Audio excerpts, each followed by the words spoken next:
دو چیزوں سے اس کا امتحان لیتے ہیں. کسی کو خوشی دے کر آزمایا جاتا ہے اور کسی کو غم دے کر آزمایا جاتا ہے. خوشی بھی ایک امتحان ہے اور غم بھی ایک امتحان ہے. یہاں سے آگے جب آدمی قبر میں منتقل ہوتا ہے تو وہاں اس کو پوری طریقے سے آزمایا جائے گا. من ربوں کا، ماں دینوں کا، من نبی لو. تیرا رب کون ہے، تیرا دین کیا ہے، اور تیرا نبی کون ہے. یہاں سے آگے نکل کر جب انسان محشر میں پہنچتا ہے تو اس کو 5 طریقے سے آزمایا جاتا ہے. سب سے پہلے یہ پوچھا جاتا ہے اور پوچھا جائے گا محشر کے اندر مجھ اور آپ سب سے، زندگی کیسے گزاری. 5 سوال ہمیں اس کا جواب دینا ہوگا. زندگی کیسے گزاری، جوانی کس شغل میں گزاری، مال کمایا کہاں سے اور خرچ کہاں پہ کیا، اور جو علم حاصل کیا تھا اس پر عمل کتنا کیا ہے. اس لیے جو آدمی زندگی کے ان 2 سوالوں میں کامیاب ہو گیا، خوشی اور غم کے ان احوال میں کامیاب ہو گیا، امید ہے کہ قبر کے 3 سوالوں میں بھی کامیاب ہوگا اور محشر کے 5 میں بھی کامیاب ہوگا. جو زندگی کے دو امتحانوں میں ناکام ہوا، قبر کے 3 میں ناکام ہوگا اور محشر کے 5 میں ناکام ہوگا. دنیا میں جو 2 طریقے سے آزمایا جاتا ہے وہ کسی کو خوشی دے کر آزمایا جاتا ہے، کسی کو غم دے کر آزمایا جاتا ہے.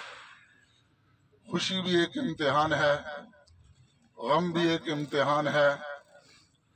اس میں حسن عمل کا امتحان لیا جاتا ہے. جو آیت میں نے آپ کے سامنے تلاوت کی، اس میں اسی بات کا تذکرہ ہے، الذی خلق الموت والحیات لیبلوکم ایکم احسن عملا. وہ ذات جو تمہیں زندگی بھی دیتا ہے، تو زندگی کا ملنا بھی ایک امتحان ہے اور زندگی کا چھننا بھی ایک امتحان ہے. گھر میں بچہ پیدا ہو جائے یہ بھی امتحان ہے، گھر میں بچہ مر جائے یہ بھی امتحان ہے. اب اس خوشی اور غم کے اندر کس چیز کا امتحان لیا جاتا ہے؟ خوشی میں اللہ پاک شکر کا امتحان لیتے ہیں اور غم میں اللہ پاک صبر کا امتحان لیتے ہیں. یہ خوشی اور غم یہ کامیابی اور ناکامی کا معیار نہیں ہے. خوشی میں احکام کو اللہ پاک نے کامیابی اور ناکامی کا معیار رکھا ہے. خوشی کا ہونا یہ احوال ہیں، احوال امتحان کے لیے ہوتے ہیں. کامیابی اور ناکامی کو اللہ پاک نے احوال کے ساتھ نہیں جوڑا ہوا، اس کو احکام کے ساتھ جوڑا ہوا ہے. احوال میرے اور آپ کے اختیار میں نہیں ہیں، لیکن احکام میرے اور آپ کے اختیار میں ہیں. خوشی کا حال بھی میرے اور آپ کے اختیار میں نہیں ہے، لیکن خوشی کے احکام کا پورا کرنا یہ میرے اور آپ کے اختیار میں ہے. غم کے احوال بھی میرے اور آپ کے اختیار میں نہیں ہے، ان میں احکام کا پورا کرنا میرے اور آپ کے اختیار میں ہے. اس لیے ہمارے یہ بھائی اس ایک امتحان گاہ سے اب آگے دوسری کی طرف جا گئے، چل رہے ہیں، سفر ان کا جاری ہے. میں اور آپ ابھی پہلی امتحان گاہ میں ہیں اور ان جنازوں کو دیکھ کر اس سے ہم نے عبرت لینی ہے کہ میں یہاں اپنی زندگی کیسے گزار رہا ہوں، میری خوشی کے احوال کیسے گزرتے ہیں، میرے غم کے احوال کیسے گزرتے ہیں. جس نے خوشی میں اترا کر حکم کو توڑا وہ ناکام ہے، جس نے غم میں گھبرا کر حکم کو توڑا وہ بھی ناکام ہے. اس لیے کامیاب کون ہے؟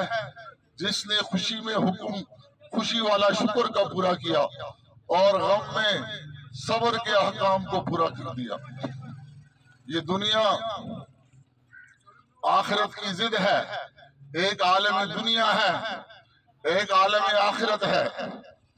اصل مقابلہ دین اور دنیا میں نہیں ہے۔ لوگ کہتے ہیں یہ دین کا کام ہے اور یہ دنیا کا کام ہے۔ اصل مقابلہ دین اور دنیا میں نہیں ہے، اصل مقابلہ دنیا اور آخرت میں ہے۔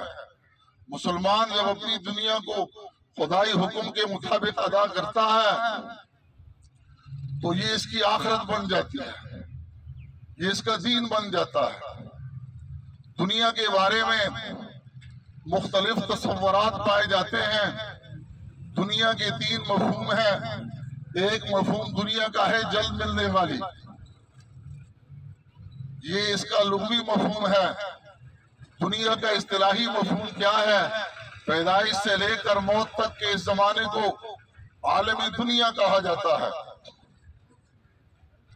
اور دنیا کا حقیقی مفہوم کیا ہے؟ کہ ہر وہ عمل، ہر وہ کام جو انسان کو اللہ سے اور آخرت سے غافل کر دے اس کو دنیا کہا جاتا ہے۔ شیخ رومی رحمت اللہ علیہ فرماتے ہیں چیز دنیا، ارے دنیا کیا ہے؟ از خدا غافل بدن، نیک مارو نقرو فرزند وزن۔ دنیا مال اور دولت اور بیوی بچوں کا نام نہیں ہے، دنیا نام ہے ہر اس چیز کا جو انسان کو اللہ سے غافل کر دے۔ اس لیے دنیا کے بارے میں 3 تصورات پائے جاتے ہیں۔ ایک تصور یہ ہے اصل دنیا ہے، آخرت کچھ نہیں۔ جن لوگوں کا یہ تصور اور عقیدہ ہے وہ غر کی دنیا کا شکار ہو جاتے ہیں۔ صبح سے شام تک ایک دھن سوار ہے، میری دنیا کیسے آباد رہے گی۔ ایک دوسرا تصور اس دنیا میں چل رہا ہے، وہ بھی اسلام کے تعلیمات کے 100% خلاف ہے، اور وہ کیا ہے کہ اصل آخرت ہے، دنیا کچھ نہیں۔ یہ تصور بھی اسلام کے خلاف ہے۔ یہ تصور انسان کو ترک دنیا کا شکار بنا دیتا ہے۔ ایک تصور انسان کو رہبانیت کی طرف لے چلتا ہے اور دوسرا تصور انسان کو قارونیت کی طرف لے چلتا ہے۔ اسلام ہمیں جو تصور دیتا ہے دنیا کے بارے میں وہ یہ ہے کہ دنیا نہ غرق کے قابل ہے اور دنیا نہ ترک کے قابل ہے۔ الدنیا مزرعۃ الآخرہ، دنیا آخرت کی کھیتی ہے۔ اس لیے یہاں جب ہم جو کچھ بوئیں گے آخرت میں ہم نے اس کو کاٹنا ہے۔ فَمَنْ يَعْمَلْ مِثْقَالَ ذَرَّةٍ خَيْرًا يَرَهُ وَمَنْ يَعْمَلْ مِثْقَالَ ذَرَّةٍ شَرًّا يَرَهُ۔ ہر آدمی یہ دیکھے میں یہاں پر کانٹے بو رہا ہوں نافرمانیوں کے یا پھول بو رہا ہوں فرمانبرداریوں کے۔ کتنا نادان ہے وہ جو بو رہا ہو کانٹے اور تصور یہ ہو کہ میں کاٹوں گا پھول۔ اس لیے اپنے اعمال کی جزا اور سزا سے غافل ہو کر اس دنیا کے اندر وقت کا گزارنا یہ انسان کو بربادی کی طرف لے چلتا ہے۔ یہ جنازے یہ مجھے اور آپ کو یاد دہانی کرواتے ہیں کہ دیکھو جدھر میں جا رہا ہوں پیچھے پیچھے تم بھی آ رہے ہو۔ اس لیے ہوش کے ساتھ اپنے اوقات کو گزارا جائے۔ میری صبح فرمانبرداری میں گزرتی ہے کہ نافرمانی میں، میرا دن اور میری شام کس میں گزر رہی۔ اس لیے اپنے آپ کو دین کا پابند بنانا ہے، شریعت کا پابند بنانا ہے۔ اور دین 2 چیزوں کا نام ہے، حقوق اور حدود کا نام ہے۔ حقوق اور حدود کو دین کہا جاتا ہے، اور حقوق 2 طرح کے ہیں، ایک اللہ کا حق ہے، ایک مخلوق کا حق ہے۔ نماز، روزہ، زکوٰۃ اور حج یہ اللہ پاک کے حقوق ہیں، یہ بھی ہمیں ادا کرنے ہیں، اور کچھ مخلوق کے بھی ہم پر حق ہیں، ہمیں یہ بھی ادا کرنے ہیں۔ یہ دونوں مل کر دین اسلام بنتا ہے۔ دین نام ہی حقوق اور حدود کا ہے۔ اور جو بندوں کے حقوق ہیں یہ 2 قسم کے ہوتے ہیں، ایک مانوی حق ہے، ایک مادی حق ہے۔ مانوی حق کیا ہے؟ اپنی زبان سے کسی کو تکلیف پہنچائی ہے، اس لیے فرمایا کہ مسلمان وہ ہے جس کی زبان اور ہاتھ سے دوسرے مسلمان محفوظ رہیں۔